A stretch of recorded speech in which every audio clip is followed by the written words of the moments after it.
بسم اللہ الرحمن الرحیم۔ السلام علیکم ورحمۃ اللہ وبرکاتہ۔ حضرت شیخ سید عبدالقادر جیلانی رحمۃ اللہ تعالی علیہ کے صاحبزادے حضرت شیخ عبدالرزاق رحمۃ اللہ تعالی علیہ ارشاد فرماتے ہیں کہ اس وقت تک میرے والد محترم حضور سید عبدالقادر جیلانی رحمۃ اللہ تعالی علیہ نے حج کی سعادت حاصل نہیں کی جب تک کہ آپ کی ولایت کے احکام جاری نہیں ہو گئے۔ فرماتے ہیں کہ ایک حج کے موقع پر میں آپ کے اونٹ کی مہار تھام کر چلا جا رہا تھا کہ ہم نے ایک ایسے مقام پر قیام کیا جس کا نام حالہ تھا۔ یہ بستی بغداد کی حدود میں ہی ہے۔ میرے والد محترم نے مجھ سے حکم فرمایا کہ جاؤ اور اس بستی میں جا کر یہ پتہ کر کے آؤ ان میں سے سب سے غریب مسکین کون شخص ہے۔ چنانچہ میں آپ کے فرمان کے مطابق بستی میں گیا۔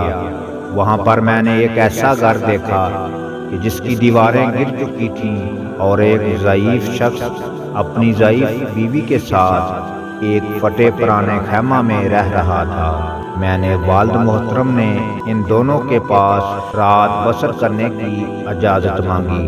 انہوں نے اجازت دے دی تو آپ نے اپنے تمام مریدوں اور ساتھیوں سمیت اس ٹوٹے پھوٹے گھر میں قیام فرمایا۔ اس قصبے کے امراء اور مشائخ جب آمد کا سنا تو وہ تمام دوڑے ہوئے آئے اور کہنے لگے کہ آپ ہمارے ہاں قیام فرمائیں، مگر آپ نے ان کی درخواست قبول نہ فرمائی۔